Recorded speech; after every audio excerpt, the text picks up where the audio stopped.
Widows, boss and ghouls, how are you all doing? Today, we're going to be diving face first into the stagnant waters of the paranormal swamp to dredge up a man who turned ghost hunting into an art form. Well, maybe we'll just call it spiritual misdirection. Talking about Ryan Buell.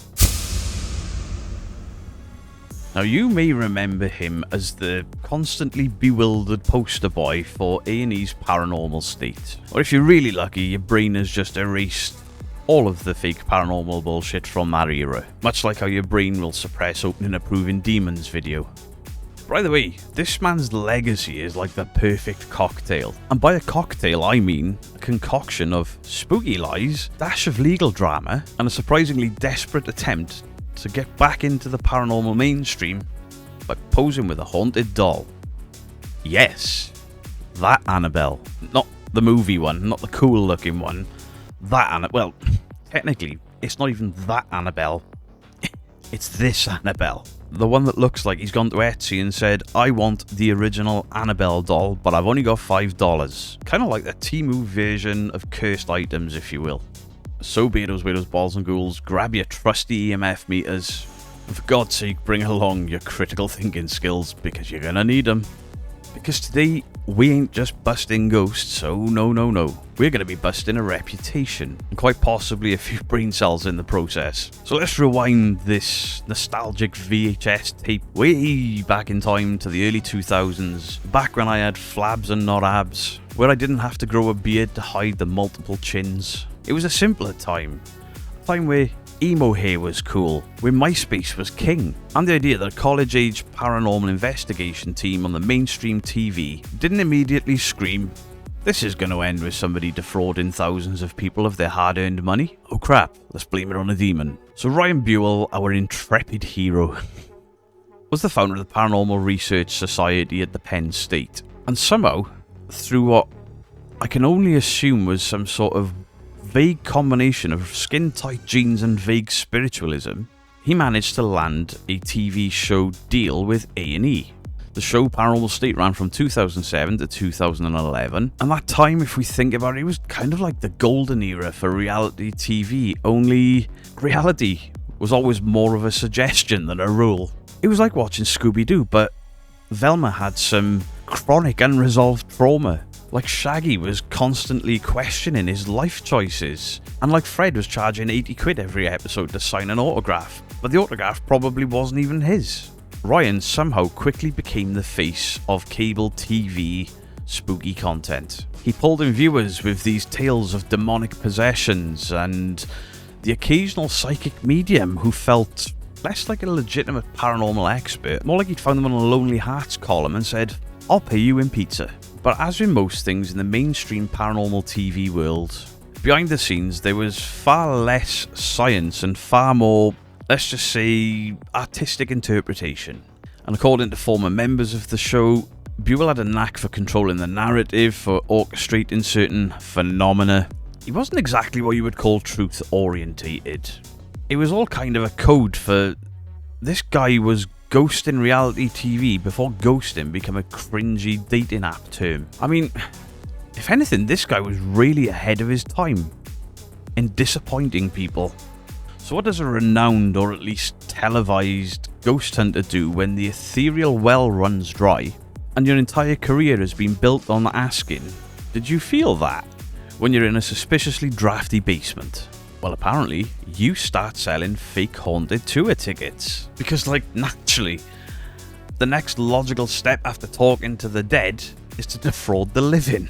In 2014, Ryan started promoting his Conversations with the Dead tour. Only there was one teeny tiny itsy bitsy problem. Ryan never showed up. Ever. At all. Just didn't show up. He ghosted the ghosts. He collected the money, I presume, for spectral expenses. Ghosts ain't cheap these days, you know? And then he vanished quicker than a ghost when Proving Demons turns up at a shithole building. And as it turns out, the only thing more empty than these venues were the credit card statements of the people that had just been scammed. The people that built Ryan's career and channel by supporting him. But wait, it gets even worse. Because as we all know, the online world and the paranormal world loves an encore of bad decisions. Fans were understandably trying to get refunds. They were met with a symphony of increasingly absurd excuses. Things like, I'm really sick, I'm ill, and then that changed into, the demons told me not to go. And then the profound silence of a truly, truly committed grifter. He was sued, he was arrested, and his mugshot pictures were dropped quicker than a twin paranormal camcorder when the app says demon. Wanker. You see, it turns out that even the most powerful spirits can't protect you from defrauding your entire fan base. Or real-world fraud charges, for that matter. In 2016, he was then arrested for theft and receiving stolen goods. That's one way to get a free headshot for your website, I suppose. Get arrested in Pennsylvania. And just when you thought we couldn't go any further down the paranormal toilet, he re-emerged like a phoenix from the flames, only this guy looked more like a startled pigeon. Like a bad spirit that refuses to be saged out of a house, Ryan Buell attempted to crawl back out of the pit from whence he came, trying to crawl back into a fleeting glimpse of the spotlight of the paranormal world. And then he launched a YouTube channel. He uploaded this series of introspective videos talking about his past, how I've changed, claimed he was sick. And here's where I add a very crucial layer of context. Because this isn't about simple fraud. It's been publicly acknowledged by Ryan himself that during and after Paranormal State, he struggled with serious drug addictions. We're talking opioids, heroin, and methamphetamine. He's spoken about his battles with depression and anxiety, and how the fame contributed to his substance abuse. He even attributes his second arrest in 2017 for assault and harassment as the catalyst for him finally getting some rehabilitation. So yeah, I was sick, that definitely had some truth to it. But unfortunately, the part sick involved defrauding people and faking ghost encounters, apparently. And it was a classic YouTuber redemption arc. Cue the somber piano music, sprinkle in some vague, heartfelt apologies, and then let the monetization roll in. The internet, thankfully, largely wasn't buying into his bullcrap. The trust was gone. And instead of attempting to rebuild with some form of transparency and openness and honesty, acknowledging the concrete harm that he had caused to his fan base that put him where he was, Ryan decided to double down on the paranormal bait. Because when in doubt, just add more spooky, which inevitably brings us to Annabelle. 2023, Ryan Buell pops back up like a really shit whack-a-mole game. This time he's making TikToks and Instagram posts, all with the Annabelle doll. Or rather, an Annabelle doll. Let's be crystal clear, for those of you that have spent decades studying this cloth monstrosity of destruction and demonic evilness, the real Annabelle doll is in a rabbit's hutch in the Warrens Occult Museum behind a thin pane of glass with a sign saying positively do not open, because glass and wood stop demons. How do they get into people's houses? Ryan's version of Annabelle? Well, it looked like he'd gone shopping on Etsy and said, I want this Annabelle doll, but I only have $5. You know, you've got to get a bit of a discount for your questionable spiritual energy. And he claimed that this was real. He teased investigations. He was hinting at these terrifying consequences. I think he hoped that the consequences looked a little bit worse than you put 2 socks in your tumble dryer and only one comes out. And all this time he's conveniently just selling his merch and promoting his brand naturally, asking for donations, because apparently ghosts now require a subscription to Patreon in order for them to materialize. It's like the more you pay, the better the upgrade they get into this ethereal existence. I guess. I'm going to be blunt here. This was not a paranormal comeback. This was just a budget reboot of his old grift, but now with shit filters and really bad lighting, and the distinct whiff of desperation. It was far less Ghost Whisperer and far more Ghost Beggar. But here's the serious bit. Beyond his cheap theatrics and the hilarious attempts at his comeback, people want to believe. People are vulnerable. They've lost their loved ones. They're searching for some meaning, maybe a connection to something beyond. But then the scammers, and yes, I mean the scammers, people like Buell and Really Haunted, they weaponize that vulnerability. They weaponize hope, and they weaponize vulnerability for their own personal gains. They exploit fear, grief, loss, and people's desperate desires for answers. It's not just shady.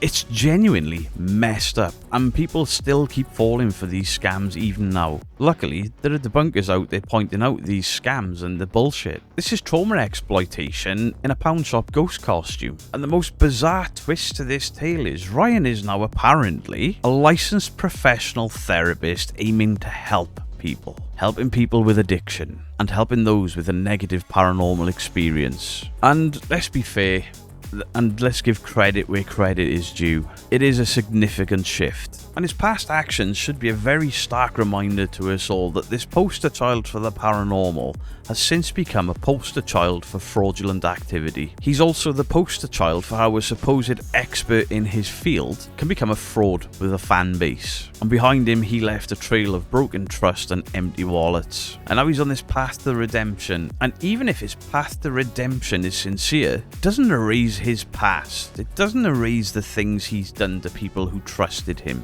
So yeah, Ryan Buell, there's a video there, there's a video there, they will be linked in the description down below where people have gone in depth to show the depravity of this man. But yeah, he's a former ghost hunter and he's a current ghost of his former self. And now, perhaps, maybe, just maybe, he's a better adjusted human being that still happens to dabble with haunted dolls over on TikTok. Ryan Buell didn't just fall from grace, the guy tripped over his own lies.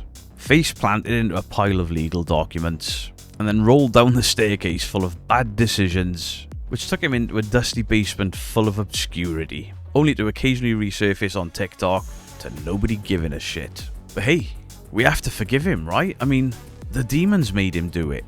You know, for growth and monetization. And in one of those thumbnails, you'll have noticed that Ryan is now on tour with the Annabelle doll. That's right. The grifter and the scam artist is now promoting a haunted doll tour run by the family of grifters and scammers. So, I'm going to ask you to do me a favour. Now, most of you know I don't ask for likes and I don't ask for subscriptions and that sort of stuff. I tend to leave it out of my videos, but if I can do it whilst mocking a scam artist, you're damn right I'm going to do it. So smash that like button. Like Ryan smashed the trust of his fan base. And if you are new here, subscribe to the channel where you can listen to more of my sarcastic tones, more debunking, more comedy, a lot of gaming, some paranormal investigating, and a whole lot of truth that really pisses people off. And if you don't know what to comment, tell me what your favourite cursed item is. My favourite cursed item is my Alexa, because she won't leave me alone. And a little advice from Old Man Beardo. If somebody tells you that they can talk to ghosts and then immediately asks you for your credit card details, run. Much love to you all. Beardo out. From the moment I set foot on this property, I knew something was going to happen. Oh. What? Let's say Ryan. I keep seeing my name. Ryan. There's stuff going on. May God, in the name of Jesus Christ, let him go! There is something here. I want you to give us a sign of your presence. Someone to shake the bed.